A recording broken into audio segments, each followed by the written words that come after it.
Buenas, Dios le bendiga. Mi nombre es Deyaniris Corporán García. Soy del Instituto Teológico Itai y Emay. Estamos en el cuarto año. Ya estamos en el cuarto año y agradecemos lo que es al director Julián y al profesor Alcibiade Cruz por permitirme ser estudiante de este Instituto Teológico. Paso por acá en esta hora para así estar compartiendo lo que es una exposición con cada uno de ustedes. Agradeciendo nuevamente al profesor Alcibiade por darme la oportunidad de hacer esta exposición y que a través de él, como mi maestro, poder seguir aprendiendo lo que es la palabra del Señor. Yo entiendo que el mejor saber es el saber de Cristo, y más cuando nosotros le ponemos lo que es carácter, deseo, y le damos lo que es el tiempo a la palabra de Dios, nos llenamos de conocimiento. Me toca hablar sobre un libro llamado Compendio por entender el Antiguo Testamento. Y el tema que yo voy a hablar en este día es la historia. La historia. Cuando hablamos de historia, la palabra historia significa es una narración y exposición de los acontecimientos pasados y digno de memoria, sea público o sea privado. Podemos ver todas las personas también, la cultura, reflexionar y recordar lo que es el pasado. La familia lo hacen y así pasan de unos a otros la historia de los eventos importantes en la vida de sus miembros. Otras personas también lo hacen. Ejemplo, los empresarios, las empresas llevan un registro de producción, de venta, y los clientes, los gobernantes lo hacen en parte como base para la futura toma de decisiones. O sea que para poder hablar de una historia, la persona tiene que conllevar lo que es una trayectoria. Y mientras va pasando el tiempo, esa historia se hace pública o se hace privada. Todas las reflexiones que tienen que ver con el pasado, de una u otra manera, determinan lo que es una historia. Cuando una persona tiene un pasado remoto y a una escala exhaustiva, estarán haciendo lo que históricamente o historiadamente, ¿verdad?, que domina historiografía, la recopilación y la narración sobre personas, movimientos e ideas que produjeron una diferencia, entonces, cuyo impacto todavía puede sentirse. ¿Qué diferencia a la historia de la narrativa? Vamos a ver cuál es la diferencia de la historia a la narrativa. O sea que la manera en que veo tanto es que la historia contiene un comienzo, un desarrollo y un final. Una narración es tiempo más real, que describe los acontecimientos que están sucediendo desde la perspectiva de la persona que están sucediendo. O sea, desde la perspectiva de la persona, de sus acontecimientos, de lo que esté pasando, va a narrar lo que es su historia. ¿Qué diferencia de la historia y la narrativa? El registro bíblico está, por supuesto, repleto de relatos, aún en sus partes historio o historiográfica. Historiográfica es como una palabra un poquito incómoda de mencionar, pero la mencionamos como quiera. Más estrechamente definida. Por esta razón, su debilidad histórica se ha visto desafiada. Con frecuencia, este desafío era compartido por Heródoto, Tucídides, Hesíodo, y que además contaron sus historias en forma de relato, de poesía, o incluso como biografía. La historia de los tiempos puede narrarse y renarrarse. Ay, Dios mío, vuelvo y repito esa palabra. Porque dice que puede narrarse y renarrarse. Es como lo mismo.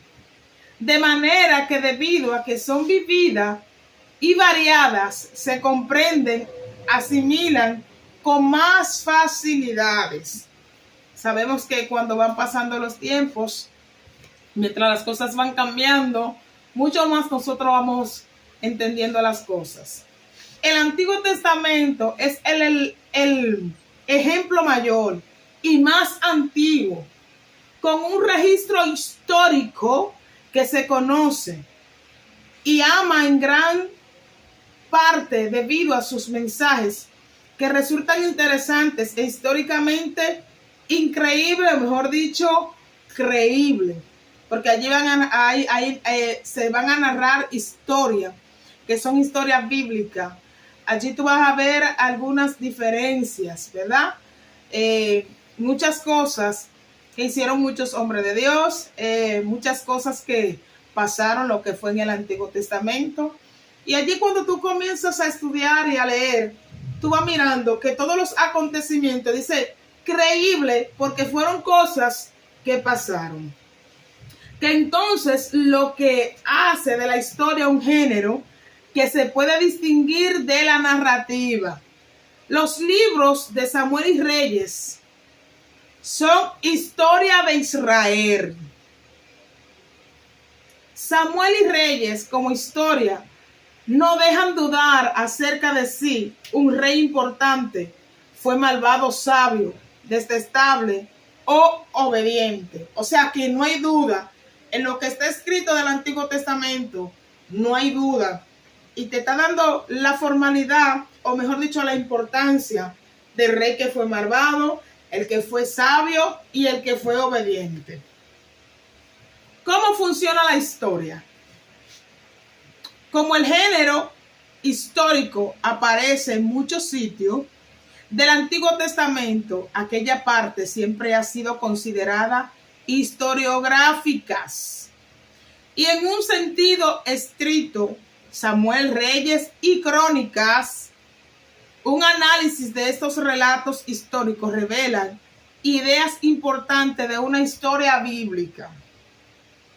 Los principales de los libros de Segunda de Samuel es la historia de la sucesión al trono de David, y Segunda de Samuel capítulo 9 verso 20. La mayoría de los eruditos del Antiguo Testamento la ven como historia genuina por un autor cuya descripción de las personalidades y los eventos infunden una atmósfera que debe silenciar cualquier duda que sugiera sobre la fiabilidad de su relato. En Samuel se produce un brillante ascenso y sucesión de David. Pero en primera y segundo libro de Reyes, este libro abarca el periodo desde el ascenso de Salomón al trono de Israel hasta la toma de Israel y el exilio de Joaquín en el año 562 a.C. Los géneros principales de primera y segunda de Reyes es historia, con la intención de narrar, interpretar los eventos según como se cree que ocurrieron. Vuelvo y reitero, los géneros principales de primera y segunda de Reyes es historia, con la intención de narrar, interpretar los eventos según como se cree que ocurrieron.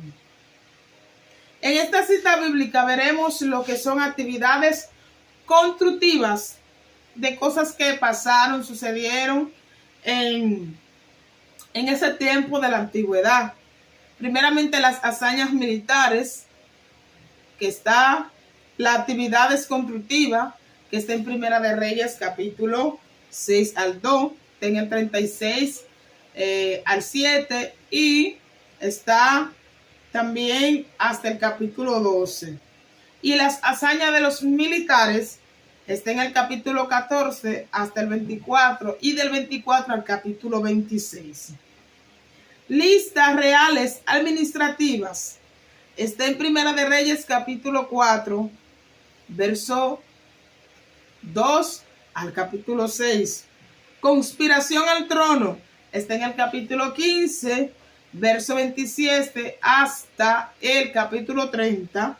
Y Segunda de Reyes 15, 10 y del capítulo 14 hasta el 25. También aquí vemos lo que es Samuel, que está lo que es la oración dedicada. Samuel 1:28, el oráculo 28:6 de Samuel. Petición está en Segunda de Samuel 17, 18 al capítulo 29. Profecía de salvación, Samuel capítulo 12, verso 13 al capítulo 14. Profecía del castigo, Primera de Samuel 2:27 al 30.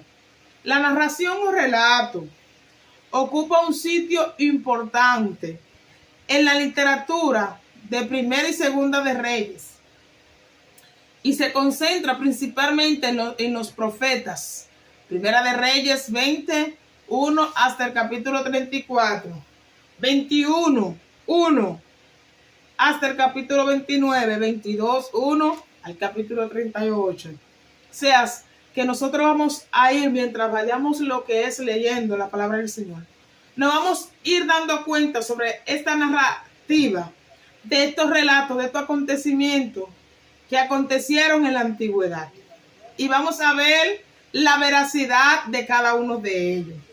Aunque también los reyes son importantes. Primera de Reyes, capítulo 2, verso 13 al 25. Y 3, 16 hasta el capítulo 28. Vamos a ver aquí cuando habla de la palabra teofanía. Dice que es la aparición de la mayoría de esta toma en otras composiciones del Antiguo Testamento y en modelos similares, si no identifico, sugieren que los historiadores responsables de reyes eran conscientes e hicieron uso de un amplio inventario de géneros que se integraron para producir el resultado final. Primera y Segunda de Crónica. Crónica es una versión de la historia del Antiguo Testamento.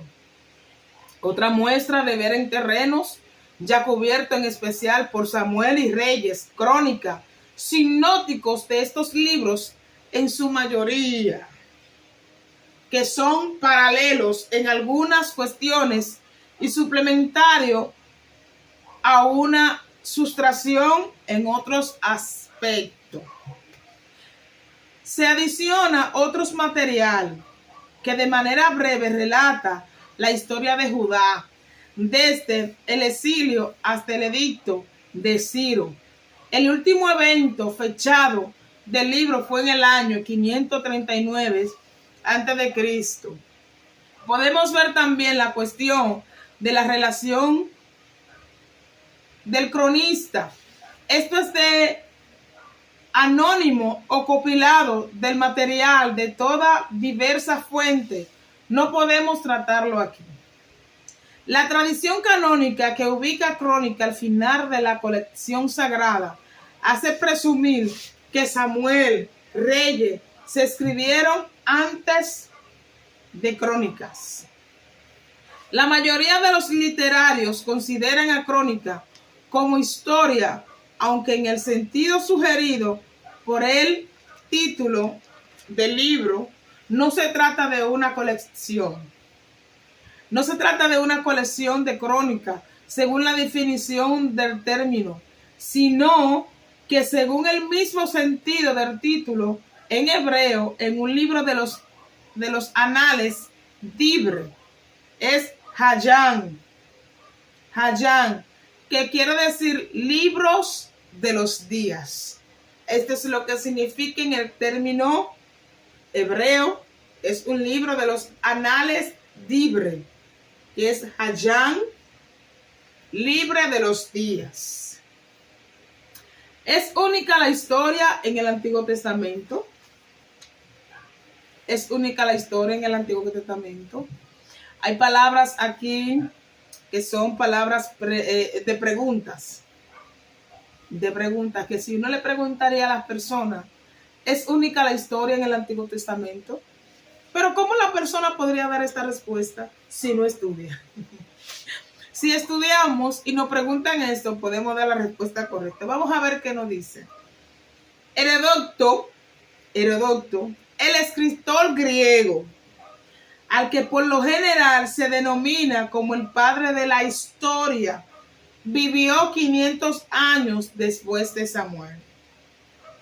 Como Israel, la cultura circundante desarrollaron la capacidad de interactuar con su mundo, sus preocupaciones prácticas, y lo hicieron en género literario adecuado a la situación. O sea que según sus prácticas, ellos hicieron géneros literarios conforme a la situación o lo que estaba pasando. La poesía estaba integrada dentro de la narrativa histórica, así como en el Antiguo Testamento. Ya en el Reino Nuevo, dinastía, que fue en el siglo XVIII y en el siglo XIX, los poderosos gobernantes de Egipto se encargaron estelar e inscripciones en los muros que detallaron de manera exhaustiva sus logros domésticos y extranjeros. Interrogante sobre la inscripción de la narrativa histórica. Esto es más necesario en los textos bíblicos que en los no bíblicos, por la consecuencia de la objetividad y la autenticidad, ya que afirmaciones de las verdades bíblicas son de importancia suprema. El relato bastante detallado del reinado de Saúl en Samuel, comparado con la casi omisión en crónica, deja bien en claro que el cronista perspectiva ideológica un tanto distinta de la que tenía el autor Samuel. Quizá el mayor problema para la interpretación de los textos históricos, hasta donde el historiador tuvo la libertad de embellecer el registro, o sea, que no solamente escribir, narrar, redactar, no, sino que también el historiador está encargado lo que es de embellecer, ¿verdad?, esa historia, esa narración por la cual está escribiendo. Muchas veces los historiadores deben reconstruir las escenas en las que sucedieron los hechos, y eso incluye las conversaciones e introspecciones que sucedieron los hechos, y eso incluye esas conversaciones, ¿verdad? Probablemente podrían o habrían tenido lugar, vuelvo y reitero. O sea que el escritor no solamente